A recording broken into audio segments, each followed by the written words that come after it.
O gerente do hotel ligou e disse: Senhora, seu marido fez check-in ontem em seu nome com uma jovem. Seu filho me pediu para manter segredo. Respondi tremendo: Impossível. Ele está aqui, cuidando dos netos. A voz dele ficou tensa. Venha imediatamente à recepção. O que descobrimos é pior do que você imagina.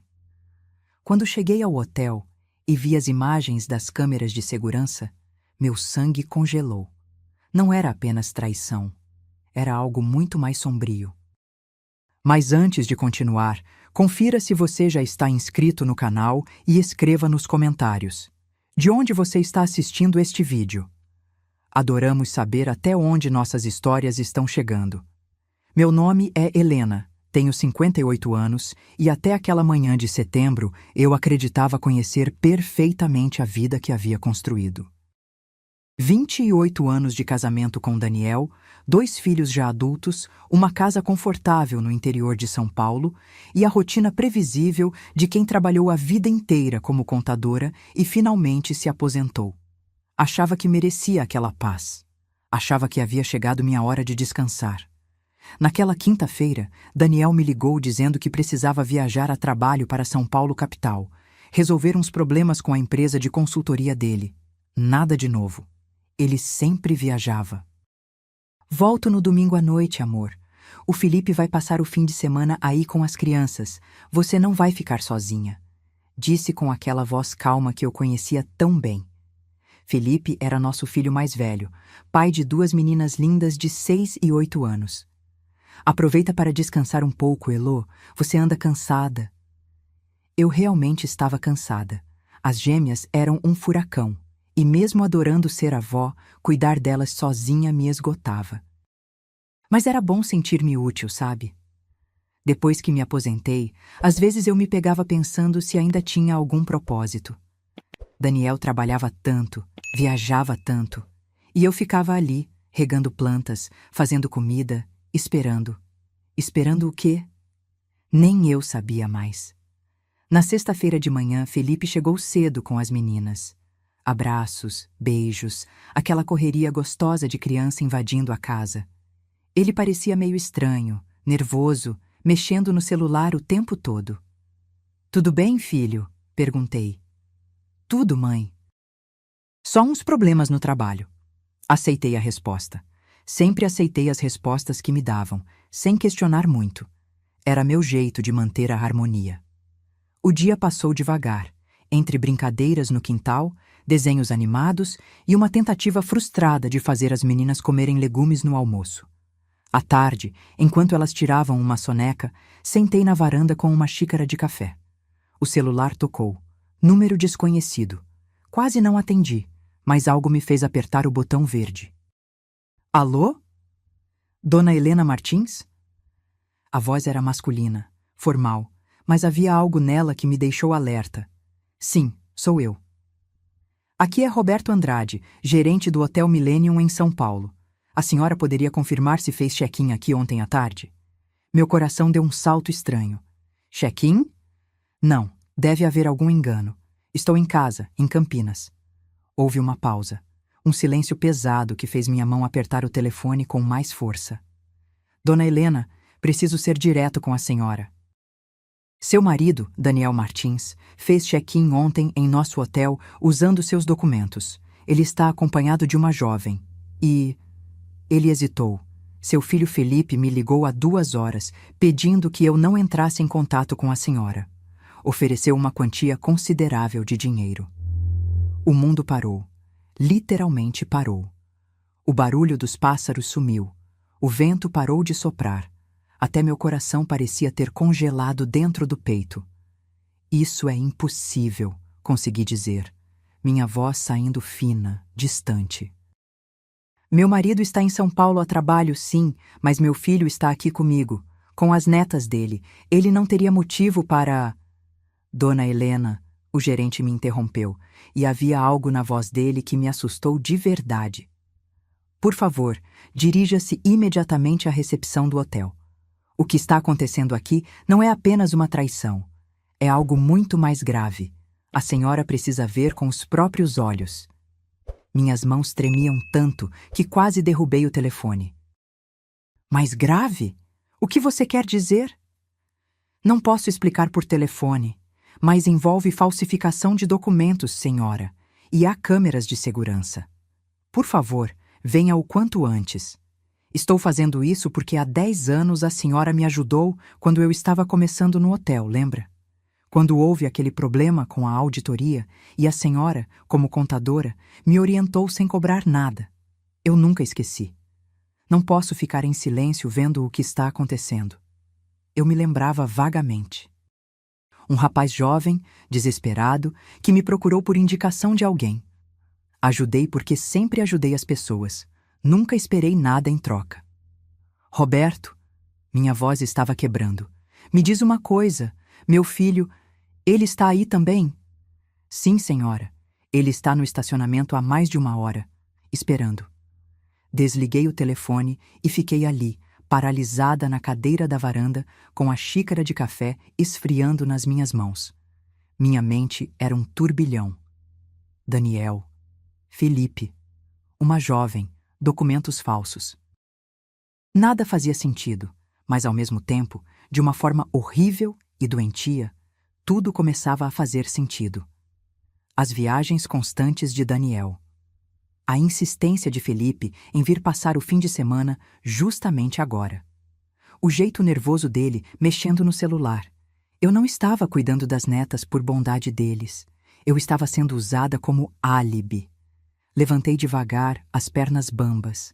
Entrei na casa, olhei para a sala onde as meninas ainda dormiam, inocentes e alheias a tudo. Felipe estava no quarto de hóspedes, provavelmente dormindo também. Ou fingindo dormir enquanto esperava alguma notícia de São Paulo. Peguei minha bolsa, as chaves do carro e saí sem fazer barulho. Deixei um bilhete na mesa da cozinha. Voltei logo. Emergência. Não consegui escrever mais nada. Não sabia o que escrever. A viagem até São Paulo foi um borrão. Não me lembro de ter prestado atenção no trânsito, nas placas, em nada. Minha cabeça martelava com perguntas. O que Daniel estava fazendo? Por que usar meus documentos? Quem era aquela mulher? E Felipe, meu filho, meu primogênito, em quem eu confiava cegamente, estava encobrindo tudo. Quando estacionei em frente ao Hotel Millennium, minhas mãos ainda tremiam. Era um hotel caro, sofisticado, o tipo de lugar que Daniel sempre dizia ser desperdício de dinheiro. Mas ali estava ele, hospedado com outra mulher, usando meu nome. Roberto me esperava na entrada dos fundos, longe dos olhos curiosos. Era um homem de uns 40 anos, de terno impecável, mas com olhos preocupados. Dona Helena, obrigado por vir tão rápido. Me mostra, falei direto, sem rodeios. Me mostra o que está acontecendo. Ele me levou por corredores de serviço até uma sala pequena, cheia de monitores. A sala de segurança. Antes de tudo, preciso que a senhora veja isto. Ele apertou alguns botões, e uma imagem apareceu na tela. Era a recepção do hotel, gravação de ontem. Lá estava Daniel, meu marido, em pé no balcão, sorrindo. Ao lado dele, uma jovem. Não consegui ver o rosto dela direito porque estava de costas, mas o que vi foi o suficiente para me tirar o fôlego. Ela estava usando meu casaco. Aquele casaco bege de lã que eu guardava no armário do quarto, meu preferido. E não era só isso. Ela tinha cabelos grisalhos, cortados do mesmo jeito que os meus, do mesmo comprimento. Ela era da minha altura, da minha estrutura física. Continue assistindo, Roberto disse baixinho. Daniel entregou documentos ao recepcionista. Não consegui ouvir o áudio, mas vi quando o rapaz digitou algo no computador e devolveu os papéis. Daniel assinou algo. A mulher permaneceu de costas o tempo todo, o rosto sempre escondido. Ele fez check-in como sendo a senhora, Roberto explicou. Usou uma cópia do seu RG e do seu CPF. A moça com ele se apresentou como Helena Martins. Nosso recepcionista não desconfiou porque ela realmente parece com a senhora, pelo menos de longe. Senti minha garganta fechar. E meu filho? Roberto trocou a imagem. Outra câmera, agora do estacionamento. E lá estava Felipe, dentro do carro dele, ao telefone. A gravação tinha horário, Hoje, 2 horas atrás. Logo depois, a imagem mostrou Felipe saindo do carro e entrando no hotel pela entrada lateral. Ele me procurou pessoalmente, Roberto disse. Ofereceu 20 mil reais para que eu apagasse as gravações das câmeras e não entrasse em contato com a senhora. Disse que era uma surpresa de aniversário, que o pai estava planejando algo especial. Mas eu conheço as leis, dona Helena, e conheço pessoas. Aquilo não era uma surpresa inocente. 20 mil reais. Meu filho tinha 20 mil reais para subornar alguém, mas há 3 meses me pediu dinheiro emprestado para pagar o condomínio. Onde eles estão agora? Consegui perguntar. Suíte 1204. 12º andar. Respirei fundo. Quero subir. Dona Helena, quero subir, repeti, e minha voz saiu com uma firmeza que eu nem sabia que tinha. Agora. Roberto hesitou, mas acabou concordando. Vou com a senhora. E Dona Helena, há mais uma coisa que precisa saber antes de subirmos. Olhei para ele, meu coração já tão pesado que achei impossível caber mais alguma coisa. O quê? Ele mexeu novamente no computador e abriu outra gravação. Desta vez, era de uma câmera interna, posicionada no corredor do 12º andar. A imagem mostrava Daniel e a mulher entrando na suíte, mas não estavam sozinhos. Havia um terceiro homem com eles, carregando uma pasta de couro. Reconhece este homem? Roberto perguntou. Olhei mais de perto e meu estômago revirou. É o Silvio Teixeira. Ele era o advogado da família. Cuidava dos nossos contratos, documentos, essas coisas. Ele entrou na suíte há cerca de 1 hora e ainda está lá, junto com seu marido e a mulher. Um advogado. Daniel, uma impostora e um advogado trancados numa suíte de hotel. O que eles estavam fazendo? Minha mente correu por todas as possibilidades, cada uma mais assustadora que a outra. Documentos, murmurei, sentindo o sangue sumir do meu rosto. Eles estão assinando documentos. Roberto assentiu devagar. É o que eu pensei também. E se essa mulher está se passando por senhora, usando sua identidade? Não deixei ele terminar. Já estava indo em direção à porta. Me leva até lá, agora.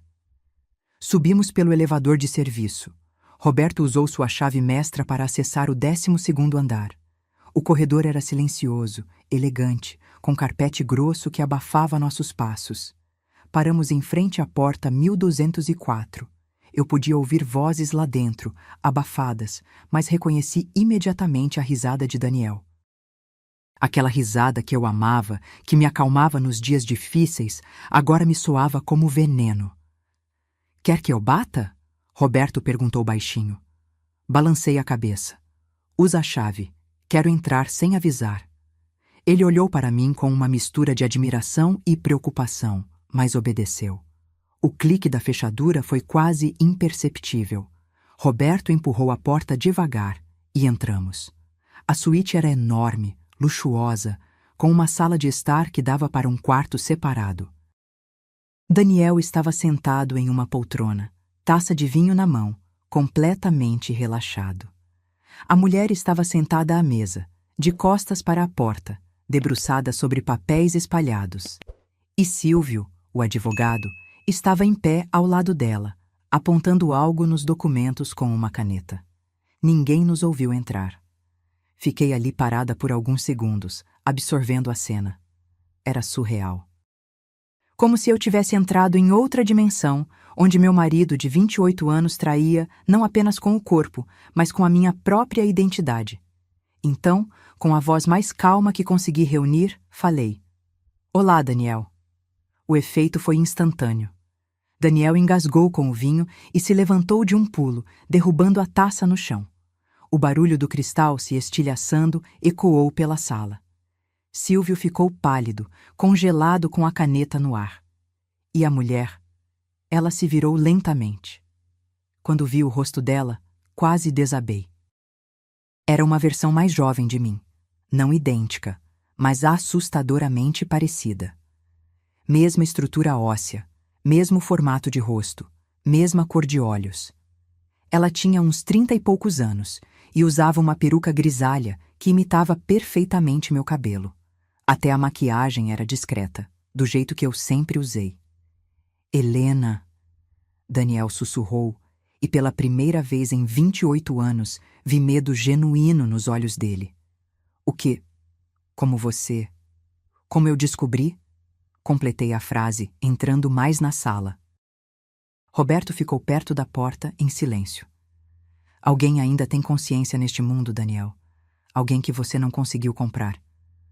Olhei para Silvio, que havia recuado até a parede, a pasta apertada contra o peito. Você, Silvio, quantos anos me representou como advogada? 10, 12. E agora está aqui, fazendo o que exatamente? Ele abriu a boca, mas nenhum som saiu. Então olhei para a mulher, que me encarava com uma mistura de vergonha e desafio. E você? Quanto te pagaram para se vestir como eu? Para fingir ser eu? Ela baixou os olhos, mas não respondeu. Foi Daniel quem falou, recuperando um pouco da compostura. Helena, deixa eu explicar. Não é o que você está pensando. Não é? Caminhei até a mesa e peguei um dos papéis. Minhas mãos tremiam, mas forcei os olhos a focarem nas letras. E o que li me fez o chão sumir debaixo dos pés. Era uma procuração. Uma procuração geral e irrevogável, dando plenos poderes a Daniel sobre todos os meus bens. Minha parte da casa, minha aposentadoria, minha conta bancária onde guardava as economias de anos, tudo. E ali embaixo, uma assinatura. Minha assinatura. Ou melhor, uma imitação perfeita dela. Olhei para a mulher. Você estava treinando minha assinatura. Ela ainda não respondeu, mas vi a caneta e vários rascunhos espalhados na mesa. Tentativas de copiar minha letra. Algumas muito boas, quase perfeitas. Quanto? Perguntei, minha voz agora saindo mais dura. Quanto meu marido te pagou para roubar minha identidade? 50 mil, ela respondeu baixinho, a primeira vez que ouvi a sua voz. Era diferente da minha, mais fina. Ele disse que era só para assinar uns papéis, que você estava doente e não conseguia vir pessoalmente. Doente, repeti, e uma risada amarga escapou dos meus lábios. E você acreditou? Ela encolheu os ombros. Precisava do dinheiro. Me virei para Daniel, que agora tentava recuperar algum controle da situação. Então é isso? 28 anos de casamento e você me rouba? Falsifica documentos, contrata uma sósia, suborna nosso próprio filho para me manter longe? Não é roubo, ele disse, e a audácia dele me deixou sem palavras. É nosso dinheiro, Helena. Nosso. Eu só estava facilitando as coisas, reorganizando os bens. Você nem se importa com essas coisas, nunca se importou. Sempre deixou tudo na minha mão mesmo. Facilitando? Senti a raiva crescer dentro de mim, quente e brutal. Você chama de facilitar forjar minha assinatura, me enganar, usar meu próprio filho como cúmplice? Daniel deu um passo na minha direção, as mãos estendidas num gesto apaziguador que me deu nojo. Elô, amor, você está exagerando. Olha, eu sei que parece ruim, mas juro que era só para... Não me toca, cortei recuando. Não encosta em mim. Ele parou confuso. Acho que pela primeira vez desde que nos conhecemos, Daniel percebeu que não tinha mais controle sobre mim. Que eu não era mais aquela mulher que aceitava tudo calada, que confiava cegamente, que colocava a paz familiar acima da própria dignidade. Me virei para Silvio. Você sabe que isso é crime, né? Falsificação de documento particular, estelionato. Pode dar quantos anos, Silvio? 3? 4? O advogado finalmente encontrou a voz. Helena, Foi o Daniel quem me procurou. Disse que você tinha concordado, mas estava com problemas de saúde e não podia vir assinar pessoalmente. Eu não sabia que... Mentira, interrompi. Você é advogado há tempo suficiente para saber que nenhuma procuração pode ser assinada por terceiros, por mais parecido que seja. Você sabia exatamente o que estava fazendo e cobrou por isso, tenho certeza. Silvio não negou. Só apertou mais a pasta contra o peito, como se aquilo pudesse protegê-lo. Peguei todos os papéis da mesa, incluindo os rascunhos da minha assinatura. Roberto! Chamei, sem tirar os olhos de Daniel. Chama a polícia. Helena, não! Daniel avançou, mas Roberto se colocou entre nós, a postura firme. Não se aproxime dela, o gerente disse, com uma autoridade que não esperava. Você não vai fazer isso, Daniel insistiu, agora com a voz mais alta, desesperada. Pensa nos meninos, nas netas, pensa no escândalo. Você quer que eles cresçam sabendo que a avó colocou o avô e o pai na cadeia? Foi essa frase que me quebrou por completo. Não de tristeza, mas de uma clareza brutal. Durante anos, fui controlada por esse tipo de chantagem emocional.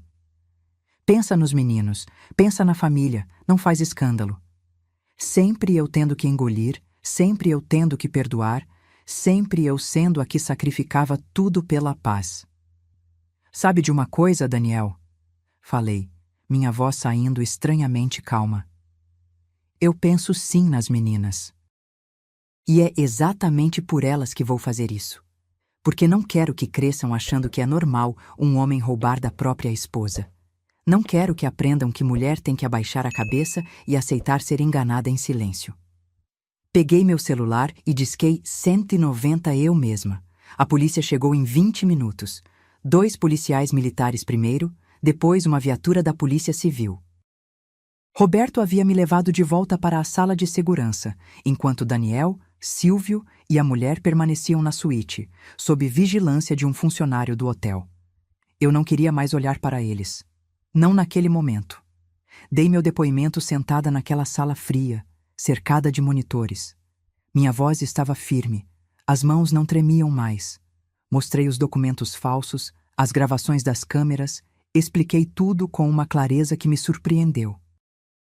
A delegada responsável, uma mulher de uns 40 anos, chamada Doutora Patrícia, ouvia atentamente, fazendo anotações. A senhora tem cópias dos documentos originais? Para comprovar a falsificação? Ela perguntou. Tenho tudo no meu celular. Fotografias dos meus documentos, extratos bancários, tudo. Sempre fui organizada com essas coisas. Irônico, pensando agora. Aquela mesma organização que Daniel sempre elogiou estava sendo usada contra ele. Doutora Patrícia assentiu. Vou precisar que a senhora vá até a delegacia prestar um depoimento formal, mas posso adiantar que temos elementos suficientes para pelo menos 3 crimes aqui: falsificação de documento particular, estelionato e formação de quadrilha. Quadrilha? Repeti. 3 ou mais pessoas planejando e executando um crime. Seu marido, o advogado e a moça que se passou pela senhora. Seu filho também pode ser indiciado como cúmplice, se ficar provado que ele sabia de tudo e tentou acobertar. Felipe. Meu filho. A dor que senti ao ouvir isso foi diferente da raiva que sentia por Daniel. Era mais profunda, mais dilacerante. Uma mãe sempre espera que o marido possa falhar. Mas um filho? Seu próprio filho te trair? Ele está em Campinas agora, informei, minha voz falhando pela primeira vez. Com as filhas dele, minhas netas, na minha casa. Doutora Patrícia me olhou com uma gentileza que quase me fez desabar. Vamos precisar conversar com ele também. Mas por enquanto, vamos focar no flagrante aqui. Quando os policiais subiram para buscar Daniel e os outros, pedi a Roberto que me levasse para uma sala diferente. Não queria estar lá quando eles descessem. Não queria ver o rosto de Daniel algemado, não porque sentisse pena, mas porque tinha medo de fraquejar, de ceder àquele instinto antigo de proteger, de minimizar, de perdoar. Fiquei em uma pequena sala de reuniões do hotel, sozinha com meus pensamentos. Peguei o celular e vi que tinha 15 ligações perdidas de Felipe. 15. Ele devia estar desesperado, sabendo que algo deu errado. Pensei em atender, em ouvir o que ele tinha a dizer. Mas o que ele poderia dizer que justificasse, que explicasse? Em vez disso, liguei para minha irmã, Beatriz. Ela morava em Belo Horizonte e éramos próximas, falávamos quase todos os dias. Quando ela atendeu, bastou ouvir minha voz para saber que algo estava muito errado.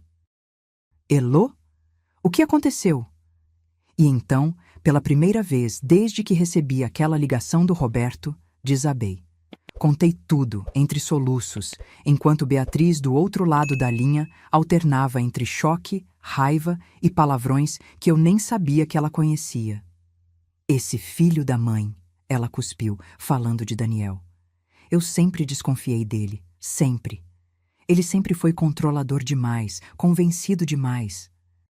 E o Felipe? O Felipe também estava nisso? Tentou subornar o gerente do hotel para manter segredo. Confirmei, enxugando as lágrimas com a manga da blusa. Eu vou aí. Pego um voo agora e vou aí. Não precisa, Bia. Eu estou bem. Bem uma pinóia. Você está sozinha, lidando com isso tudo. Vou sim. E Helena? Sua voz ficou mais suave. Você fez a coisa certa. Não sei se eu teria coragem, mas você fez. Depois que desliguei, fiquei ali sentada, olhando para o celular. As ligações de Felipe continuavam entrando. Na 17ª tentativa, atendi. Mãe! A voz dele veio desesperada, quase gritando. Mãe, pelo amor de Deus, onde você está? O que aconteceu? O pai me ligou, disse que você apareceu no hotel e chamou a polícia. Isso é verdade? É verdade, respondi, minha voz saindo gelada de um jeito que eu mesma não reconheci. Mãe, você enlouqueceu? O pai está sendo preso. O Silvio também. Por quê? O que deu em você? O que deu em mim? Senti a raiva voltar, fervendo. Seu pai tentou roubar tudo de mim, Felipe. Forjou minha assinatura. Contratou uma mulher para se passar por mim. Estava transferindo todos os meus bens para o nome dele. E você? Você sabia de tudo. Silêncio do outro lado. Um silêncio que confirmou tudo. Felipe? Insisti. Você sabia? Mãe, não era bem assim. O pai disse que era só uma reorganização dos bens, que você ia concordar de qualquer jeito quando soubesse. Era só para facilitar, para evitar burocracia. Eu não sabia que... Você ofereceu 20 mil reais para um funcionário do hotel apagar as provas, Felipe. 20 mil. E ainda tem coragem de dizer que não sabia? Foi o pai quem me pediu. Ele disse que você ia surtar à toa, que era melhor manter segredo até tudo estar resolvido. Eu só estava tentando evitar um conflito desnecessário. Conflito desnecessário, repeti, quase rindo da absurdidade. Seu pai roubando minha identidade, meu dinheiro, minha vida, e você acha que o conflito é desnecessário? Mãe, para com isso. Você está exagerando. É seu marido. Pelo amor de Deus, vocês estão juntos há quase 30 anos. Não pode simplesmente mandar prender o homem por causa de um mal-entendido. Um mal-entendido? Minha voz subiu, e não me importei. Escuta bem, Felipe, porque vou falar isso só uma vez. O que seu pai fez é crime.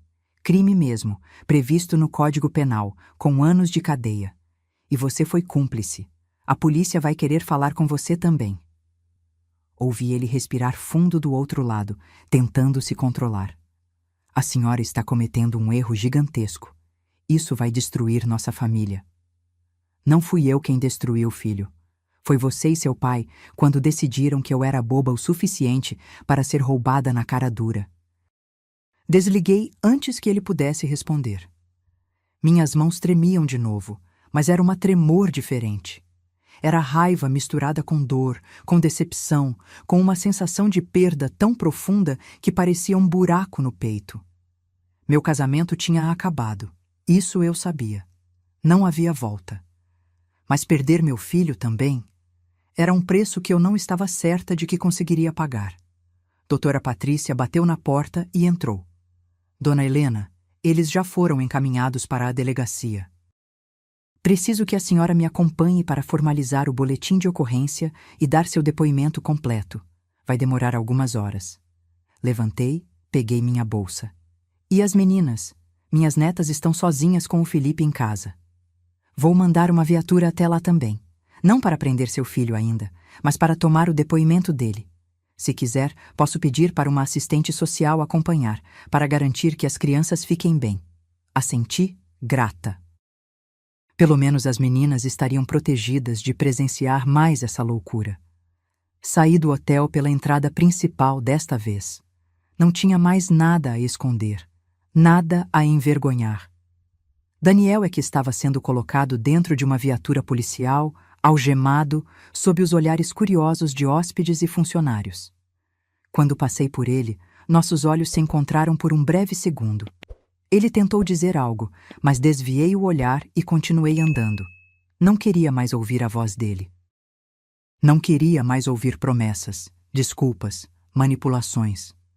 Aquele homem com quem dividi quase 3 décadas da minha vida era um estranho. Talvez sempre tenha sido, e eu simplesmente escolhi não ver. Na delegacia, o processo foi longo e exaustivo. Respondi a dezenas de perguntas, assinei papéis, ouvi termos jurídicos que mal compreendia. Beatriz chegou por volta das 10 da noite, vinda direto do aeroporto, e sentou ao meu lado enquanto eu terminava o depoimento. Acabou? Ela perguntou quando finalmente saímos.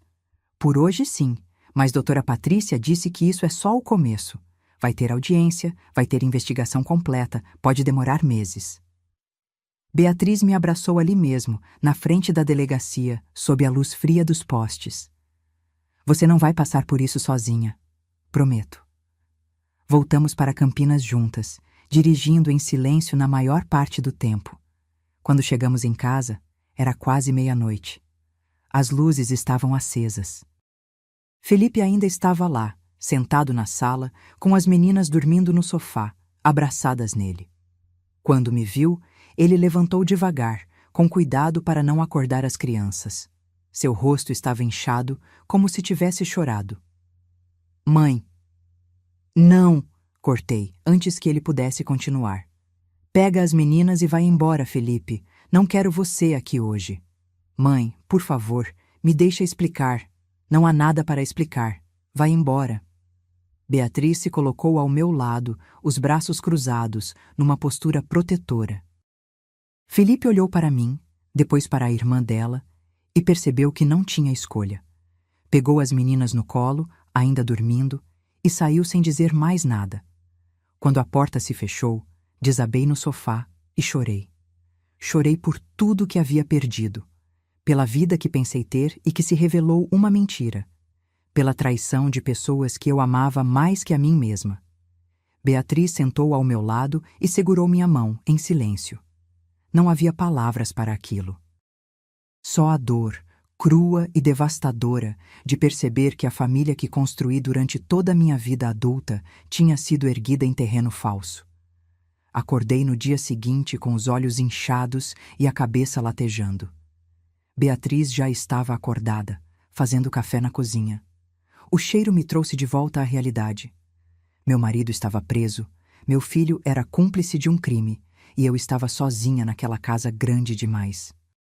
Dormiu alguma coisa? Bia perguntou quando entrei na cozinha, entregando-me uma xícara fumegante. Mais ou menos. Na verdade, quase nada. Passara a noite inteira revirando tudo na cabeça, tentando encontrar os sinais que perdi, as pistas que ignorei. Quantas vezes Daniel me disse que eu não precisava me preocupar com dinheiro, que ele cuidava de tudo. Quantas vezes assinei papéis sem ler direito porque confiava nele. Meu celular não parou de tocar. Mensagens de Felipe, de Daniel, que aparentemente tinha direito a uma ligação, de amigos que já tinham ouvido falar do escândalo. Ignorei quase todas, exceto uma da doutora Patrícia, marcando uma reunião para segunda-feira na delegacia. Você precisa arrumar um advogado, Beatriz disse, sentando ao meu lado. Um bom. Isso vai virar um processo grande, Elô. Ela estava certa. Daniel não ia simplesmente aceitar a prisão e as acusações. Ele lutaria, usaria todos os recursos que tivesse. E eu precisava estar preparada.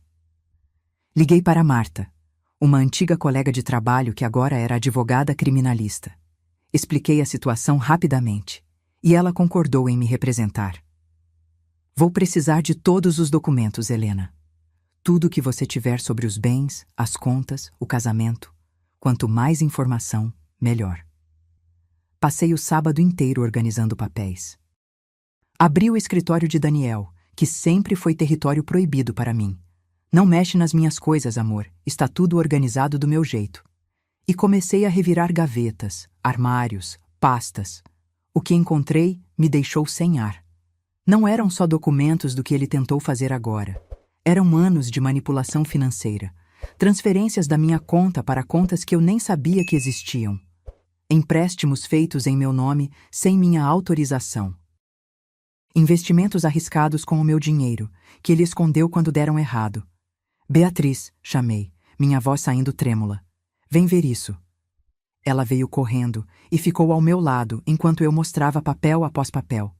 Meu Deus, Elô, isso está acontecendo há anos. Eu fui tão idiota, murmurei, sentindo as lágrimas voltarem. Como eu não vi? Como deixei isso acontecer? Você confiou, Beatriz disse, segurando meu rosto com as duas mãos.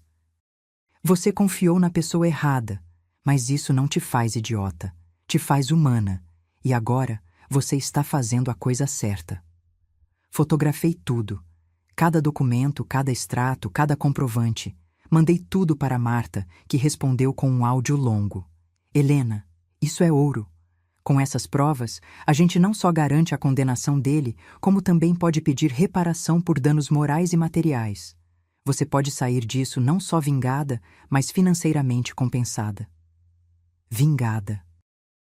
A palavra soou estranha na minha cabeça. Eu não queria vingança. Queria justiça. Queria que Daniel pagasse pelo que fez. Mas mais do que isso, queria minha dignidade de volta. No domingo, Felipe apareceu de novo. Bateu na porta por quase 10 minutos até eu atender. Estava desgrenhado, com olheiras profundas, a barba por fazer. Mãe, por favor, a gente precisa conversar. Não temos nada para conversar. Tem sim. Preciso te contar minha versão. Preciso que você entenda que eu não queria te machucar. Contra meu melhor julgamento, deixei ele entrar. Beatriz ficou na sala conosco, uma presença protetora que me dava força para não ceder. Felipe sentou na beirada do sofá, as mãos nervosas mexendo na barra da camisa. Mãe, eu sei que fiz besteira, sei que devia ter te contado, mas o pai, ele me convenceu. Disse que você estava ficando esquecida, que não tinha mais cabeça para gerenciar as finanças. Disse que era só uma forma de proteger a família, de garantir que quando você ficasse mais velha, tudo estaria em ordem. Esquecida? Repeti, incrédula. Felipe, eu me aposentei há 2 anos, ainda tenho 58 anos, não sou senil. Eu sei, mas ele foi muito convincente, mãe. Disse que era preventivo, que você mesma ia agradecer mais para frente. E eu precisava de dinheiro. A empresa está mal, estou devendo o condomínio há meses, as meninas têm escola particular cara. O pai prometeu que quando tudo estivesse resolvido, ele me ajudaria. Então era isso. Meu filho me traiu por dinheiro. Não por lealdade ao pai, não por acreditar genuinamente que estava me protegendo, mas por interesse próprio. Sai daqui, falei, minha voz baixa, mas firme. Mãe, sai da minha casa, Felipe. Agora. Você não pode fazer isso, sou seu filho. E eu sou sua mãe, e você me vendeu por promessas de dinheiro. Levantei, apontando para a porta. Sai. E não volta enquanto não tiver algo mais sincero para me dizer do que essas desculpas patéticas. Ele ficou ali parado por mais alguns segundos, boquiaberto, como se não acreditasse que eu estava realmente o expulsando. Então levantou, os olhos marejados. Você vai se arrepender disso. Vai ficar sozinha, sem ninguém. Prefiro sozinha do que cercada de pessoas que me apunhalam pelas costas. Ele saiu batendo a porta. Ouvi o carro dele arrancando com tudo, os pneus cantando no asfalto. Beatriz veio até mim e me abraçou. Você está tremendo. Estou, mas fiz o certo. Fez, e eu estou orgulhosa de você. Na segunda-feira, fui até a delegacia. Daniel estava sendo transferido para um presídio provisório enquanto aguardava audiência de custódia. Marta me encontrou lá com uma pasta cheia de documentos. Helena, com tudo que você me mandou, temos um caso fortíssimo, mas preciso te avisar. Daniel contratou um advogado particular e ele vai tentar de tudo. O que, por exemplo? Vai alegar que vocês eram casados em comunhão de bens, que ele tinha direito de mexer nas finanças, que não houve intenção criminosa. Pode até tentar te desqualificar, dizer que você é vingativa, histérica, essas coisas. Deixa ele tentar, respondi, sentindo uma determinação fria tomar conta de mim. Eu tenho a verdade do meu lado. A audiência de custódia foi marcada para quarta-feira. Marta me avisou que provavelmente Daniel seria solto mediante fiança, mas com medidas cautelares. Ele não vai poder te procurar, nem chegar perto da casa, e vai ter que devolver o acesso às contas que ele bloqueou. Quando cheguei ao fórum na quarta-feira, a imprensa já estava lá. Alguém tinha vazado a história, e agora havia câmeras, repórteres, gente gritando perguntas. Dona Helena, é verdade que seu marido tentou roubar sua herança?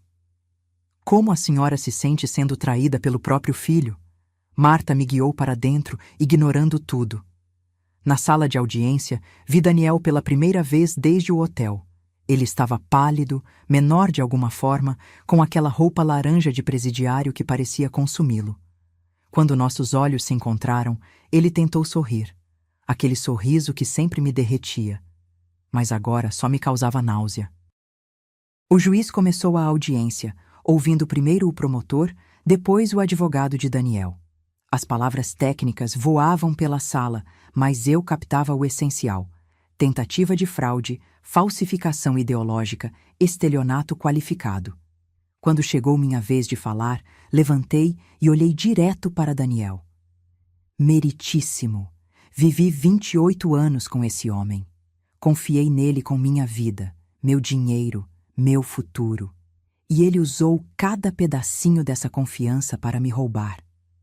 Não foi um erro. Não foi um mal-entendido. Foi planejado, calculado, executado friamente. E contou com a ajuda do nosso filho. Minha voz não falhou. Não chorei. Disse cada palavra olhando nos olhos de Daniel, vendo a máscara dele finalmente cair. O juiz concedeu liberdade provisória mediante fiança de R$100.000, com proibição de contato comigo e obrigação de devolver o acesso a todas as contas. Daniel foi solto no fim do dia. Mas eu não estava com medo.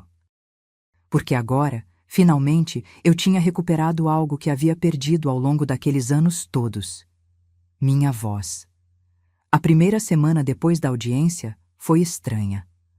A casa, que antes me parecia acolhedora, agora se sentia vazia e pesada ao mesmo tempo. Cada cômodo guardava memórias que doíam. A mesa onde jantávamos em família, o sofá onde assistíamos TV juntos, o quarto que eu dividia com Daniel e que agora parecia contaminado por sua traição. Beatriz ficou comigo por mais alguns dias antes de ter que voltar para Belo Horizonte. Você tem certeza que vai ficar bem sozinha? Ela perguntou na manhã em que partiu. Vou ter que ficar, respondi, tentando parecer mais confiante do que me sentia. Mas obrigada, Bia, por tudo. Depois que ela foi embora, o silêncio da casa se tornou ensurdecedor. Tentei manter a rotina. Acordava cedo, fazia café, regava as plantas, lia um pouco. Mas tudo parecia mecânico, sem sentido. Para que manter aquela casa enorme só para mim? Para que cozinhar se ia comer sozinha? Para que viver se as pessoas por quem eu vivia me haviam traído tão profundamente? Foram pensamentos sombrios que tentei afastar, mas que voltavam, especialmente à noite, quando o silêncio ficava mais pesado. Marta ligava quase todos os dias com atualizações. Daniel devolveu o acesso às contas, mas tem movimentações suspeitas que precisamos investigar. Parece que ele transferiu dinheiro para contas offshore nos últimos 6 meses. Offshore? Nem sabia direito o que isso significava, mas pelo tom de Marta, não era nada bom. Contas em paraísos fiscais, lugares onde é difícil rastrear dinheiro. Se conseguirmos provar que ele estava escondendo bens do casal, piora muito a situação dele. Cada nova descoberta era uma facada. Não pela perda do dinheiro em si, mas pelo que representava.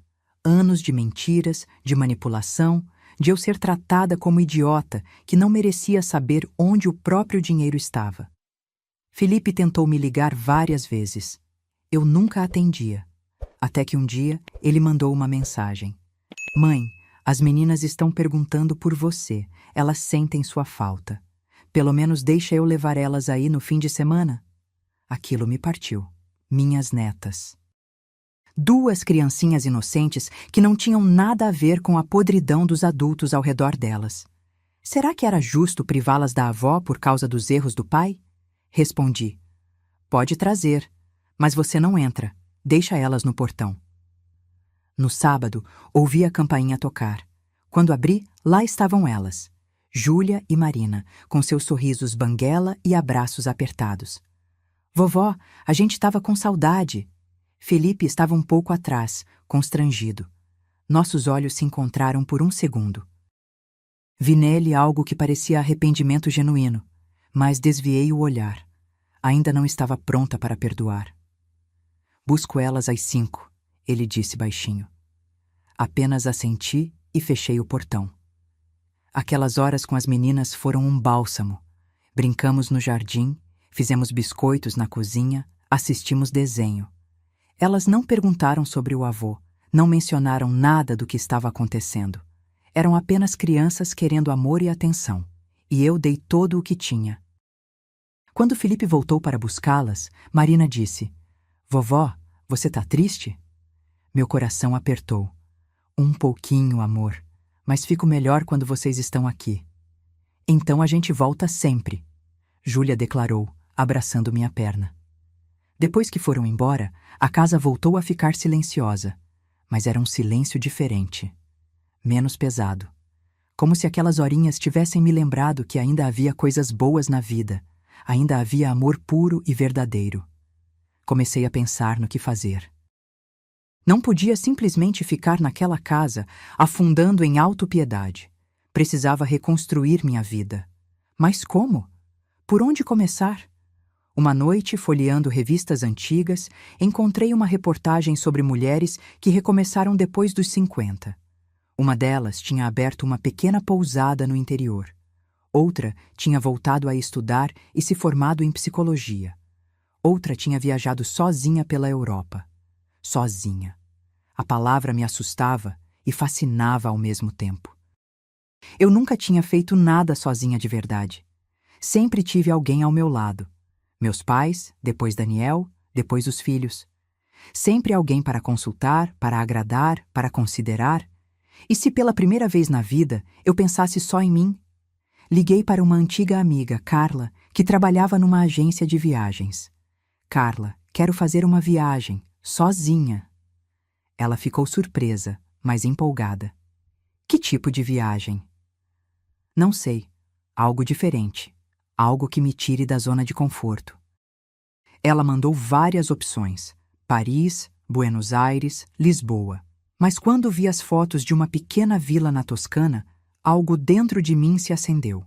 Campos de girassol, vinícolas antigas, comida caseira, aquela vida simples e bela que sempre admirei nos filmes, mas nunca achei que viveria. Essa, falei, apontando para a tela. Quero ir para essa. Tem certeza? É bem isolado, Elô, e você não fala italiano. Tenho certeza. Marquei a viagem para dali a 2 meses. Tempo suficiente para resolver as questões legais mais urgentes e me preparar psicologicamente. Quando contei para Beatriz, ela ficou radiante. Você merece isso, maninha. Merece recomeçar, viver coisas novas. Estou tão orgulhosa de você. Marta também aprovou. Vai te fazer bem sair um pouco desse ambiente. Mas, Helena, tem uma coisa que preciso te contar. Meu estômago apertou. O quê? Daniel está tentando acordo. O advogado dele me procurou. Ele quer propor uma divisão amigável dos bens e pede que você retire a queixa criminal. De jeito nenhum. Imaginei que diria isso. Mas preciso te avisar. Se formos para o júri, o processo pode demorar anos. E vai ser desgastante. Ele vai tentar te desmoralizar, questionar sua sanidade mental, sua capacidade de julgamento. Deixa ele tentar. Não vou recuar, Marta. Ele precisa pagar pelo que fez. Então vamos em frente, mas se prepare, porque vai ser uma batalha. E foi. Nas semanas seguintes, O advogado de Daniel começou a espalhar histórias pela cidade. Que eu era instável, que tinha tendências paranoicas, que estava inventando tudo por vingança porque ele tinha me traído. A palavra traição era sempre colocada como um motivo real, tentando reduzir tudo a uma briga de casal. Mas eu tinha as provas, tinha os documentos, as gravações do hotel, o depoimento da mulher que se passou por mim. Tinha tudo. A data do julgamento foi marcada. 3 meses depois. 3 meses que pareceram eternos e rápidos ao mesmo tempo. Nesse meio tempo, mantive as visitas das netas aos sábados. Felipe e eu trocávamos apenas o necessário, cordiais mas distantes. Ele havia perdido o emprego, soube por terceiros, e estava morando num apartamento pequeno alugado. Parte de mim sentiu pena, mas a maior parte sabia que consequências precisavam existir. Uma semana antes do julgamento, Daniel tentou me ligar. Eu não atendi, mas ele deixou uma mensagem de voz.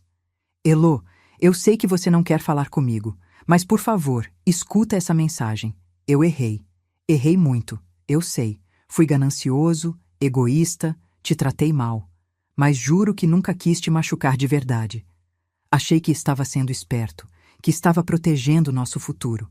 Sei que parece loucura agora, mas na minha cabeça fazia sentido. Por favor, para com esse processo. A gente pode conversar, pode resolver isso entre nós. Não precisa me destruir por completo. Pensa nos anos que vivemos juntos, nas coisas boas que tivemos. Isso não pode acabar assim. Ouvi a mensagem 3 vezes. Em cada uma, senti menos. Na primeira, ainda doeu um pouco. Na terceira, era só a voz de um estranho tentando manipular mais uma vez. Deletei e bloqueei o número. O dia do julgamento amanheceu frio e nublado, como se o céu estivesse de luto junto comigo. Acordei às 5 da manhã, incapaz de dormir mais. Fiquei sentada na varanda, tomando café e vendo o sol nascer timidamente entre as nuvens, pensando em como minha vida tinha mudado tanto em tão pouco tempo. Há 6 meses, eu era uma mulher casada, avó dedicada, vivendo uma vida que julgava feliz. Hoje, ia testemunhar contra o próprio marido num tribunal, lutando para recuperar o que era meu por direito. Beatriz tinha voltado na noite anterior e dormiu no quarto de hóspedes. Quando desceu, já me encontrou arrumada, com o vestido azul marinho que Marta sugeriu. Sóbrio, mas digno, foram as palavras dela. Cabelo preso, maquiagem leve. Pronta? Ela perguntou. Pronta. O fórum estava cheio. Não esperava tanta gente, mas aparentemente o caso tinha ganhado certa notoriedade na cidade. Empresário tenta roubar esposa, tinha virado manchete no jornal local. Havia curiosos, conhecidos, até algumas amigas que fiz no clube e que vieram me apoiar. Daniel já estava lá quando chegamos. Estava de terno, barbeado, com aquela aparência respeitável que sempre soube manter. Quando me viu, tentou se aproximar, mas Marta se colocou entre nós. Seu cliente está proibido de se aproximar da minha cliente, doutor. Ela disse para o advogado dele, um homem careca de óculos chamado Dr. Henrique. Só quero conversar 2 minutos, Daniel insistiu, tentando contornar Marta. Não, respondi, olhando direto para ele pela primeira vez em meses. Não temos nada para conversar. Te vejo lá dentro. A expressão no rosto dele foi de genuína surpresa, como se ainda esperasse que eu cedesse, que a velha Helena voltasse e perdoasse tudo em nome da paz.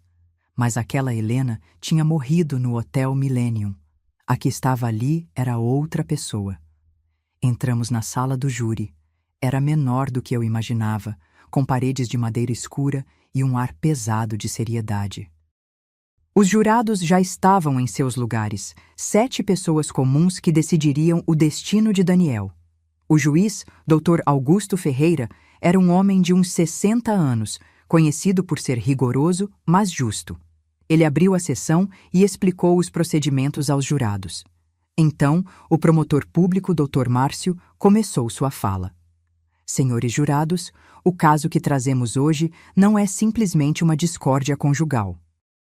É um crime premeditado, planejado meticulosamente por um homem que usou a confiança de sua esposa para roubá-la sistematicamente ao longo de anos. Ele apresentou as provas, uma por uma. As gravações do hotel mostrando Daniel fazendo check-in com a falsa Helena. Os documentos falsificados com minha assinatura. Os extratos bancários mostrando transferências não autorizadas. Cada evidência era como uma martelada, construindo um caso sólido e irrefutável. Então, foi minha vez de testemunhar. Subi ao banco das testemunhas com as pernas tremendo, mas quando sentei e coloquei a mão sobre a Bíblia para jurar dizer a verdade, senti uma calma estranha tomar conta de mim. Dr. Márcio fez as perguntas com gentileza.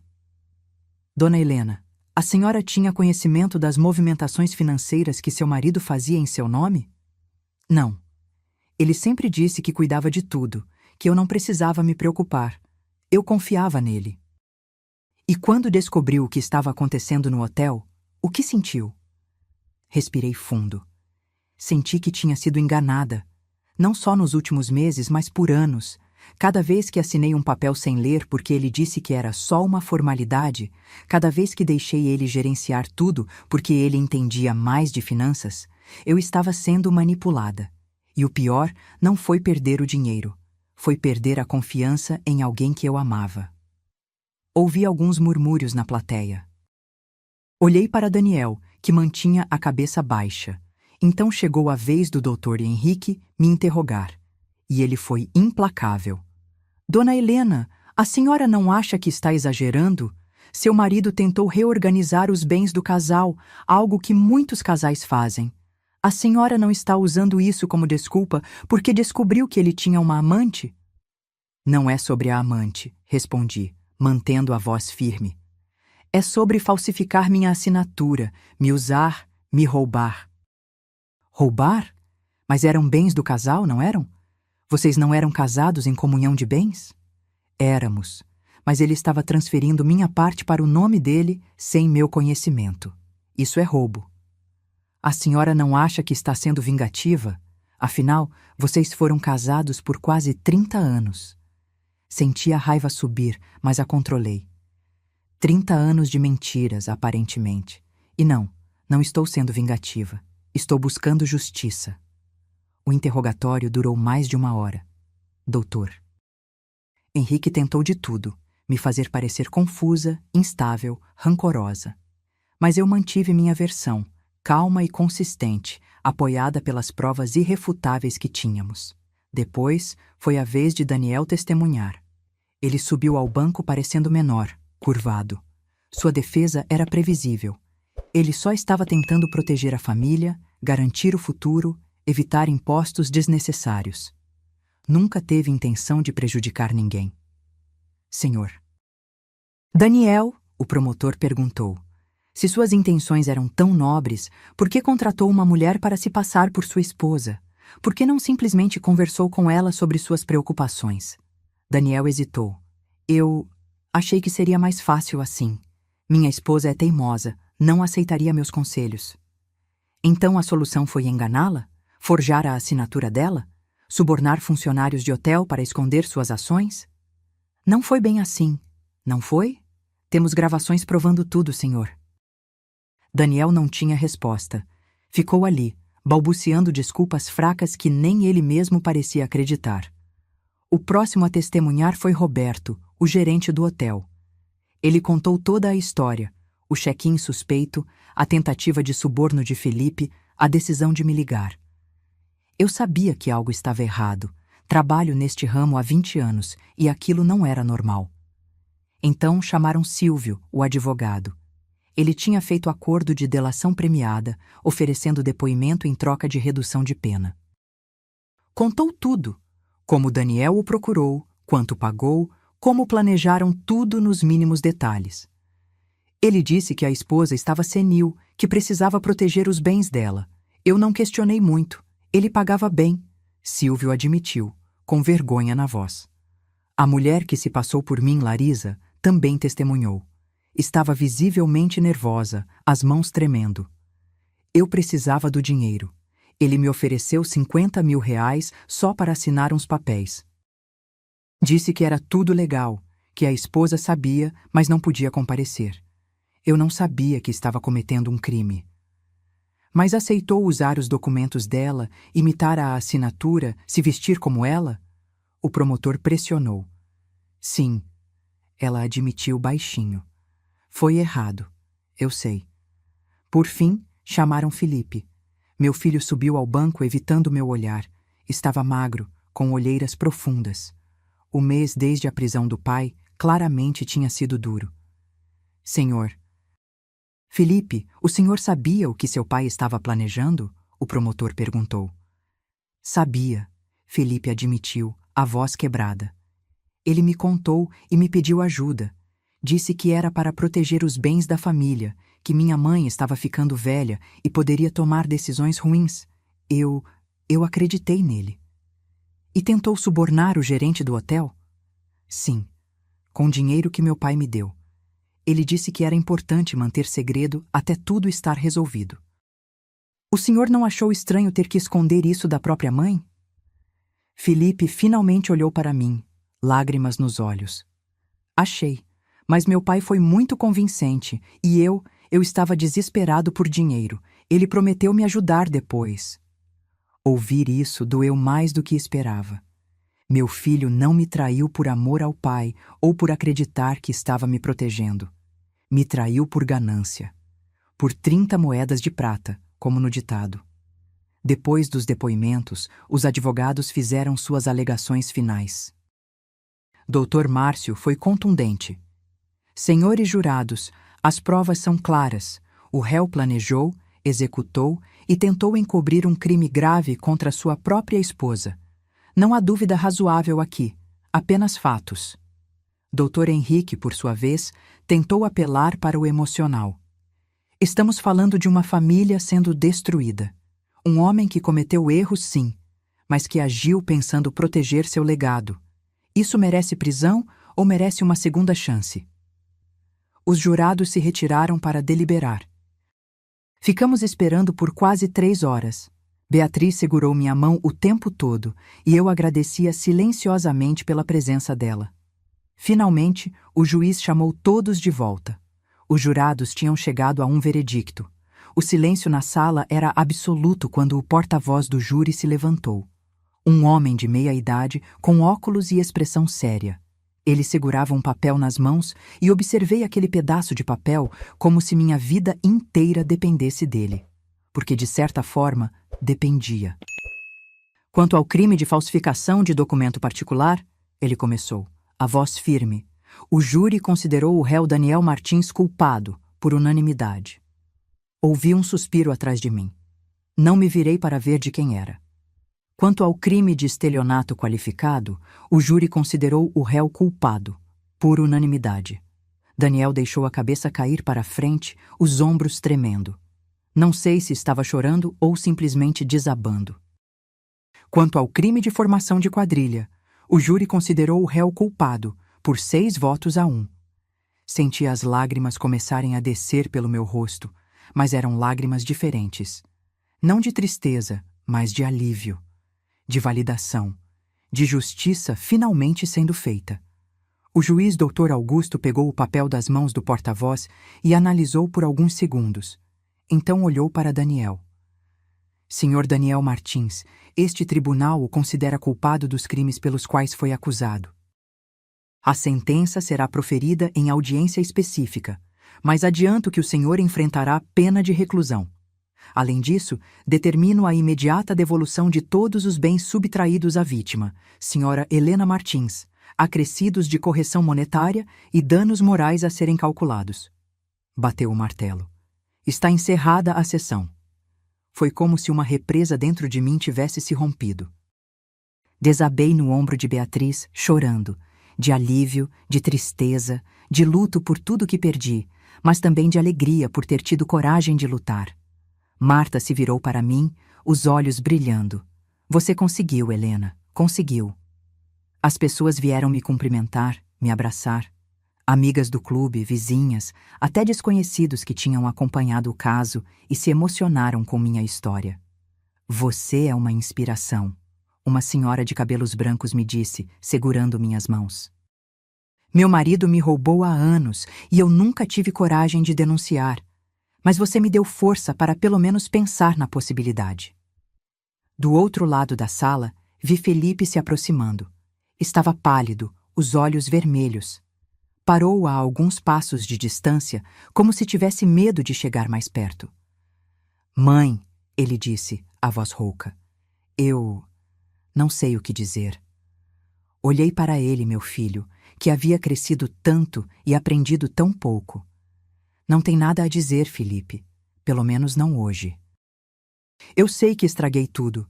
Sei que te decepcionei. Mas quero que saiba que me arrependo. De verdade.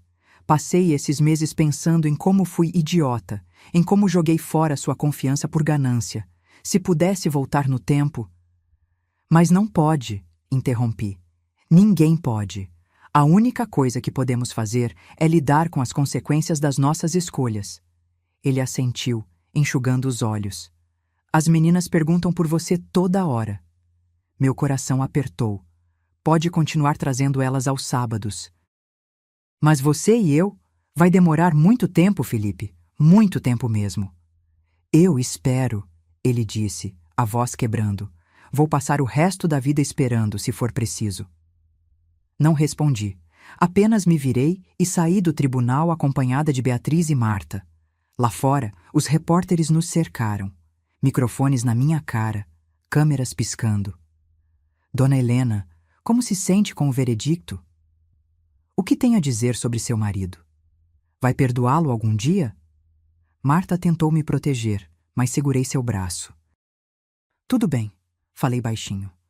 Então me virei para as câmeras. Me sinto aliviada. Aliviada que a justiça foi feita. E espero que minha história sirva de exemplo para outras mulheres que estão passando por situações parecidas. Não tenham medo de denunciar. Não deixem que o amor, ou o que achamos que é amor, nos segue para os abusos. Nenhum relacionamento vale nossa dignidade. Disseram que foi essa fala que viralizou. Que apareceu em sites de notícias, foi compartilhada milhares de vezes nas redes sociais. Eu não liguei muito para isso na época. Só queria ir para casa, tomar um banho quente e dormir por dias. Mas quando cheguei em casa e abri o celular, havia centenas de mensagens de mulheres desconhecidas. Obrigada por ter coragem. Sua história me fez sair de um casamento abusivo. Você me inspira. Meu marido também mexe nas minhas finanças sem me contar, e eu nunca soube se estava exagerando ao me sentir desconfortável. Agora sei que não estou. Li cada uma, chorando. Chorando porque percebi que minha dor, minha humilhação, minha luta tinham servido para algo maior. Tinham ajudado outras mulheres a encontrarem suas próprias vozes. Nos dias seguintes, a vida começou a se reorganizar. Daniel foi sentenciado a 5 anos de reclusão em regime semiaberto, com possibilidade de progressão para aberto se mantivesse bom comportamento. Felipe recebeu pena alternativa, prestação de serviços comunitários e multa, por ter sido considerado cúmplice secundário e por ter colaborado com a justiça. Silvio perdeu a licença para advogar e também recebeu pena alternativa. Larisa, a mulher que se passou por mim, foi liberada por ter feito acordo de delação e por ser considerada vítima da manipulação de Daniel. A casa, as contas, tudo voltou para meu nome. Marta conseguiu ainda que Daniel fosse condenado a me pagar R$200 mil de indenização por danos morais. R$200 mil. Dinheiro que ele tinha escondido em contas offshore, que agora tinham sido rastreadas e bloqueadas. Quando o dinheiro caiu na minha conta, fiquei olhando para o extrato sem acreditar. Não era só sobre o valor, era sobre a validação. O sistema tinha reconhecido que eu fui lesada, que sofri, que merecia reparação. Usei parte desse dinheiro para fazer algo que vinha adiando há semanas. Comprei a passagem para a Itália. Não mais dali a 2 meses, dali a 2 semanas. Você tem certeza? Beatriz perguntou quando contei. Não quer esperar um pouco? Processar tudo o que aconteceu? Já processei o suficiente, respondi. Agora quero viver. Nos dias que antecederam minha viagem, arrumei a casa, guardei objetos, fiz uma limpeza não só física, mas emocional. Cada coisa de Daniel que encontrava, uma gravata esquecida, um livro dele, fotografias antigas, eu colocava numa caixa que depois doei. Não queria guardas nenhuma lembrança daquele homem que um dia amei, mas que nunca realmente existiu. No meu último sábado antes da viagem, Felipe trouxe as meninas como de costume. Mas dessa vez pediu para entrar. Só 2 minutos, mãe, por favor. Deixei. Ele ficou no hall da entrada, sem sentar, mexendo nervosamente nas mãos. As meninas correram para o quintal, alheias à tensão. Soube que você vai viajar, ele disse. Vou para a Itália, passar 1 mês lá. Ele assentiu. Você merece ser feliz. Fez uma pausa, respirou fundo. Mãe, eu sei que não posso desfazer o que fiz. Sei que traí sua confiança da pior forma possível, mas quero que saiba que aprendi. Perdi o emprego, perdi o respeito das pessoas, quase perdi minhas filhas no processo de separação. Gabriela pediu divórcio quando soube de tudo. Não sabia disso. Sinto muito. Não precisa sentir. Eu mereci cada consequência, mas estou tentando ser melhor. Estou fazendo terapia, procurando emprego honesto, tentando ser um pai presente para as meninas. E um dia, espero poder ser um filho decente de novo. Olhei para ele, esse homem de 35 anos que parecia ter envelhecido 10 nessa provação toda, e senti algo que não esperava. Não perdão, ainda não, mas compaixão. Ele estava sofrendo as consequências dos seus atos, e isso era justo. Mas também estava tentando crescer a partir delas. Eu espero isso também, Felipe. Falei honestamente. Mas vai demorar. Eu sei.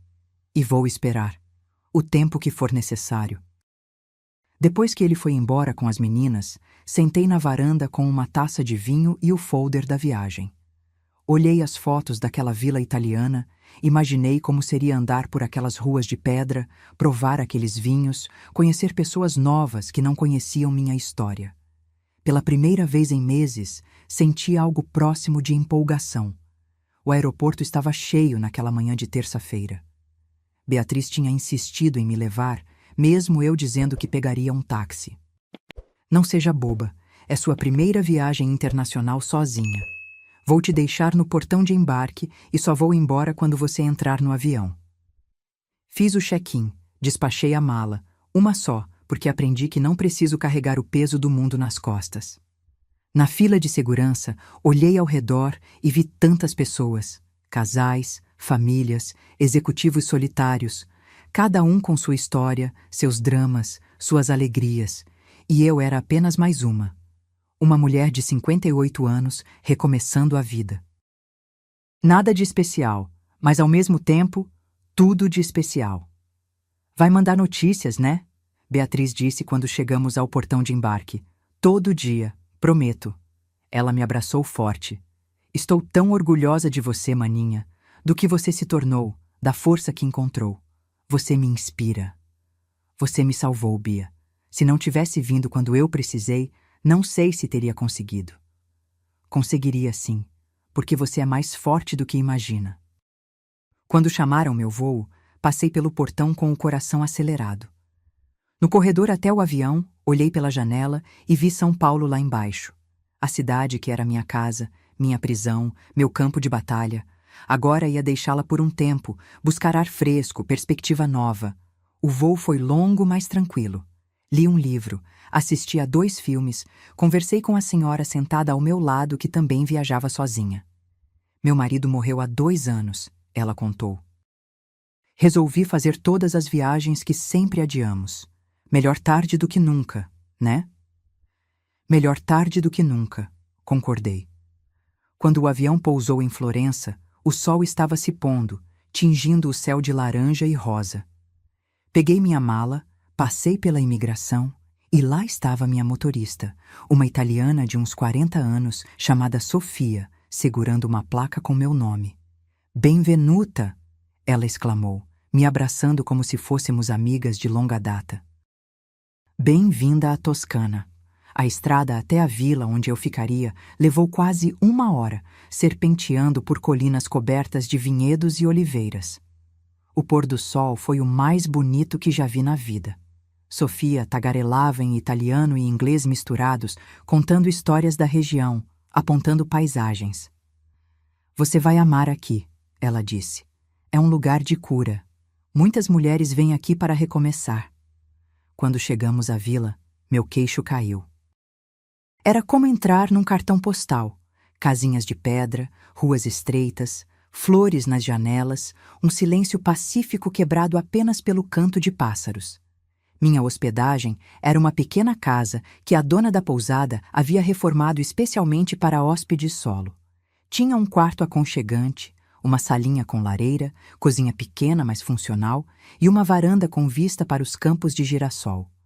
É perfeito, murmurei quando Sofia me deixou lá. Desfrute, cara, você merece. Naquela primeira noite, sentei na varanda com uma taça de vinho local que a dona da pousada deixou de boas-vindas. Olhei as estrelas, tantas estrelas, muito mais do que conseguia ver em Campinas, e senti algo que não sentia há tanto tempo que quase não reconheci. Paz. Os dias seguintes se desenrolaram numa rotina gostosa. Acordava cedo, tomava café na varanda, caminhava pelos campos. Visitava vinícolas, onde aprendi sobre a produção do vinho. Fui a aulas de culinária italiana, onde a nona que ensinava me tratava como neta. Mette amore nella pasta, ela dizia. Coloque amor na massa. Conheci outras viajantes solitárias. Michelle, uma americana de 50 anos que estava se divorciando. Karen, uma australiana que tinha perdido a filha e viajava para lidar com a dor. Emma, uma inglesa que simplesmente quis se aventurar antes de ficar velha demais para isso. Todas nós, de alguma forma, estávamos curando feridas, buscando nós mesmas. Uma noite, estávamos todas jantando num pequeno restaurante da vila e Emma levantou a taça. Um brinde às mulheres que tiveram coragem de recomeçar.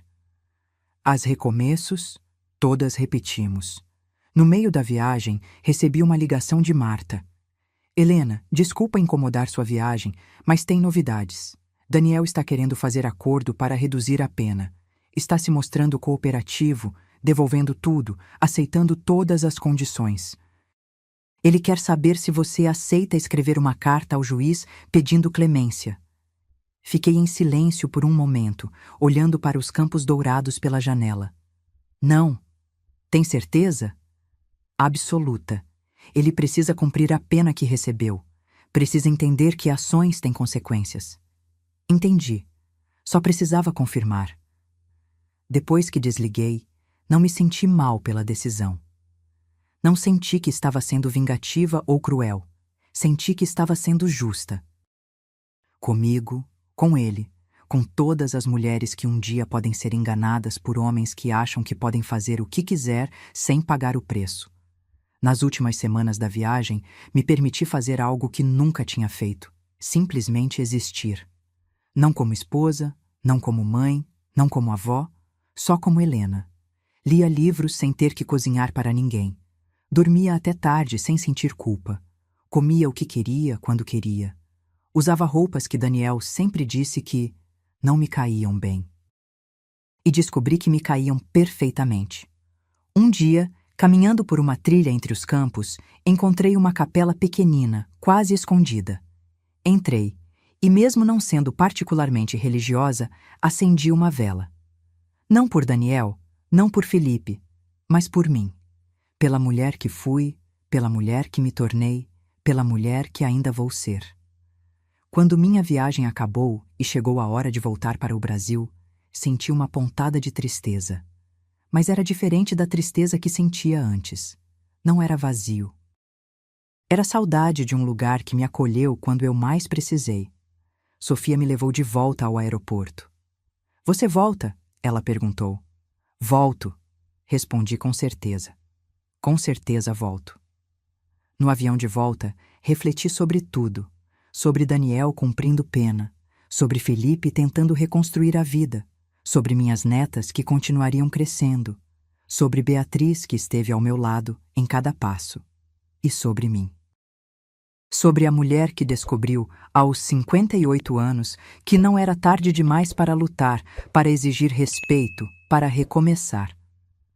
Quando o avião pousou em São Paulo, Beatriz estava lá me esperando, junto com Felipe e as meninas. Meu coração deu um pulo.